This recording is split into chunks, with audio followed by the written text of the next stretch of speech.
बिस्मिल्लाहिर्रहमानिर्रहीम। आप देख रहे हैं फ़लसफ़ा हयात और हम। दोस्तों, आपने कभी सोचा है इंसानों और मशीनों में क्या फ़र्क है? किसी भी मशीन को इस्तेमाल करने के लिए एनर्जी की ज़रूरत पड़ती है और इंसान को भी ज़िंदा रहने के लिए खुराक की ज़रूरत पड़ती है, जिस खुराक को हम एनर्जी भी कह सकते हैं।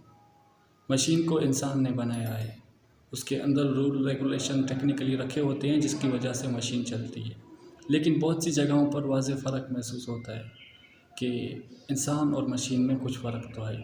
चलें इसके बारे में कुछ गुफ्तगू करते हैं और इस फ़र्क के तवज्जुह से देखते हैं कि हम अपनी बाकी ज़िंदगी कैसे गुजार रहे हैं, इंसानों की तरह गुजार रहे हैं या फिर मशीन की तरह गुजार रहे हैं। एक चीज़ तो बिल्कुल वाज़ेह है, मशीन ज़ाहिरी तौर पर तमाम वो काम कर सकती है जो इंसान करता है, सिवाय कुछ चीज़ों की, जिनमें से सबसे बड़ी चीज़ ये है कि मशीन सोच समझ नहीं सकती। उसके अंदर जो चीज़ फिक्स की जाती है वो वही काम करती है। लेकिन हमारे माशरे में हम इंसान सोच समझ कर काम नहीं करते।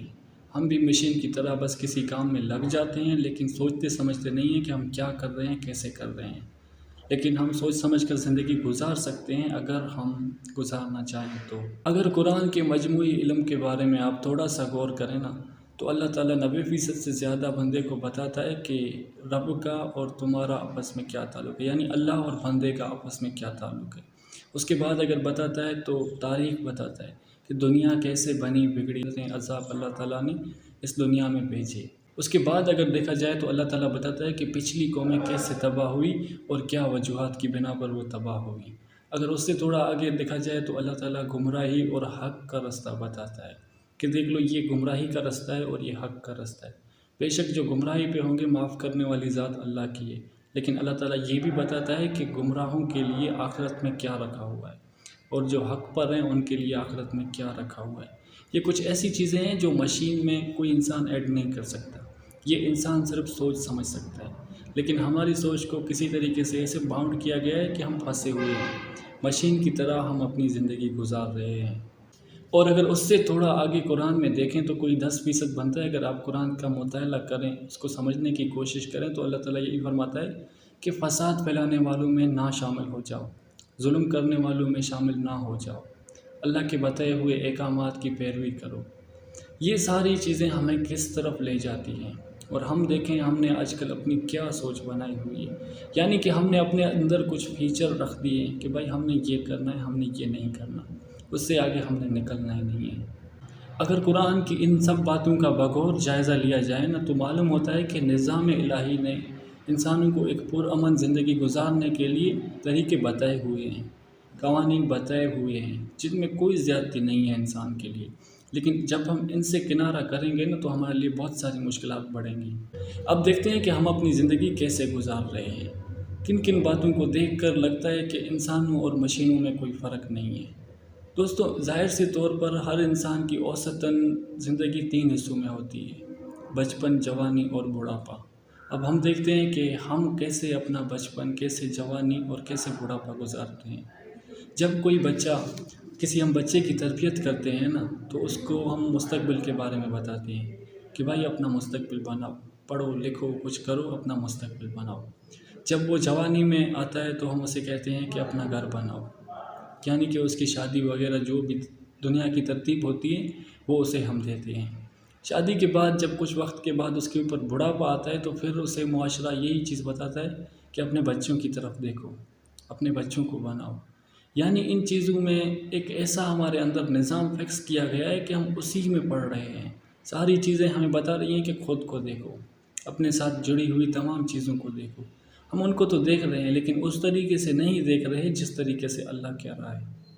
बाकी सारी दुनिया जैसे कह रही है कि भाई बच्चों की अच्छी परवरिश करो, बच्चों को तालीम दो, बच्चों के लिए ये चीज़ अच्छी है ये करो, वो चीज़ बुरी है इनसे दूर रखो। हम माशरे के एक रंग में पढ़ कर अपने बच्चों की भी ज़िंदगी ख़राब कर रहे हैं और जिसके बहुत सारे असरात हमारे ऊपर वाज़ेह हो रहे हैं। आज की जनरेशन को देख लो, कोई भी गलत काम करे सोशल मीडिया पर तो उसको कितने सारे लोग देखते हैं, कितने सारे लोग सपोर्ट करते हैं। फिर चाहे किसी का डांस हो या किसी की वाहियात बातें हों या कुछ और ऐसी चीज़ें हों तो उसको मतलब जाने अनजाने में हम सपोर्ट करते हैं। अगरचे कोई बंदा किसी हदीस को बता दे या कोई आयत बता दे, उसकी तफसीर बता दे, तो यही होता है कि यार ये मौलवी बंदा है, इसको छोड़ दो। ये सारे जो फ़र्क होते हैं ना, سامنے آتے ہیں، پھر انسان اور مشین میں کچھ بھی فرق محسوس نہیں ہوتا، کیونکہ مشین میں کچھ چیزیں رکھی جاتی ہیں کہ بھائی اس چیزوں کو اپنے اوائڈ کرنا ہے، ایسی کوئی چیزیں سامنے آ جائیں ان کو ڈیلیٹ کر دو۔ تو ظاہر سی بات ہے یہاں پہ انسان اور مشین ایک ہو جاتا ہے، کیونکہ انسان کی جب سوچ قید ہو جاتی ہے تو انسان اور مشین برابر ہو جاتے ہیں۔ ہماری سوچ و فکر کو مشین کی طرح قید کیا گیا ہے، جب کوئی مشین کو ایکٹیو کرے وہ کام کرتی ہے، جب اس کو ڈی ایکٹیو کرے تو وہ ویسے ہی پڑی رہتی ہے، کسی کام کی نہیں ہوتی ہے۔ ہماری سوچ بھی ایسے قید کی گئی ہے۔ ایک چھوٹی سی مثال میں دوں گا، اس کے ساتھ میں اپنی بات مکمل کروں گا۔ انگلش جیسے کہ ایک زبان ہے، جیسے کہ باقی زبانیں ہیں، لیکن اس کو پھیلانے کے لیے پوری دنیا میں کتنی ساری ترتیب دی گئی ہے، یعنی کہ کوئی کتنا بھی پڑھا لکھا بندہ ہو، اگر اسے انگلش نہیں آتی نا تو معاشرے میں یہی ہوتا ہے کہ بھائی یہ پڑھا لکھا نہیں ہے۔ پڑھے لکھے طبقے کے لیے انگلش بہت ضروری قرار دی گئی ہے۔ کیا وجہ ہے اس کی؟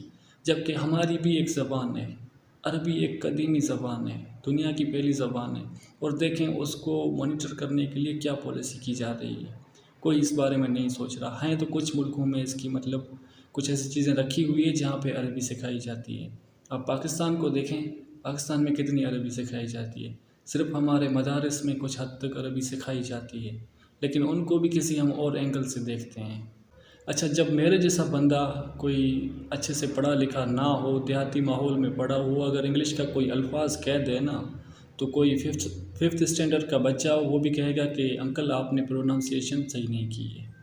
اچھا، وہی بات جب کوئی عربی کا الفاظ ہو، جیسے دوالین یا زوالین ہو، اگر اس کو کسی کے سامنے پڑھا جائے تو اس پہ بڑی بحث ہوگی کہ نہیں بھائی آپ پھیلاؤ۔ یعنی کہ ہم آپس میں ہی ایسے ایک دوسرے کے گریبان پکڑتے ہیں کہ نہیں بھائی تم غلط کہہ رہے ہو، نہیں بھائی آپ غلط کہہ رہے ہو، نہیں بھائی یہ ایسا ہے یہ ویسا ہے، نہیں ایسا یہ بولتے ہیں ایسا وہ بولتے ہیں۔ جب یہ ہماری لڑائیاں آپس میں ہی ہوں گی نا تو دوسروں پر ہم کوئی شکوہ شکایت نہ کریں، ہم خود ہی کافی ہیں خود کو گرانے کے لیے۔ ہمارا معاشرہ ایسے ہو گیا ہے نا کہ بس ہم ڈھونڈ رہے ہیں کوئی موقع کہ ہم کسی اپنے کو گرائیں۔ دوسرے دیکھو معاشرے، دوسری قومیں کتنی ترقی کر رہی ہیں اور ہم کیسے ناکام ہو رہے ہیں۔ اگر کسی سے پوچھو نا کہ پاکستان ڈیفالٹ کی طرف جا رہا ہے، اس کی کیا وجوہات ہیں، تو ہر کوئی سیاستدان کوئی برا بھلا کہے گا، جبکہ ہماری اپنی سوچ، ہمارے اپنے اعمال، ہمارے اپنے کام کوئی اس طرف دیکھنے کے لیے مطمئن نہیں ہوگا کہ ہم خود کو دیکھیں۔ تو دوستو سوچیں ذرا ہم کتنا تقسیم ہو گئے ہیں، آپس کی لڑائیوں سے نکلیں، ایک قوم بنیں، کچھ کام کریں، اپنے لیے بھی کریں، اپنی دنیا کے لیے بھی کریں اور دین کے لیے بھی کریں، نکلیں اس تقسیم سے۔ دوستو اگر زندگی رہی تو اگلی ویڈیو میں پھر ملیں گے، تب تک کے لیے اللہ حافظ۔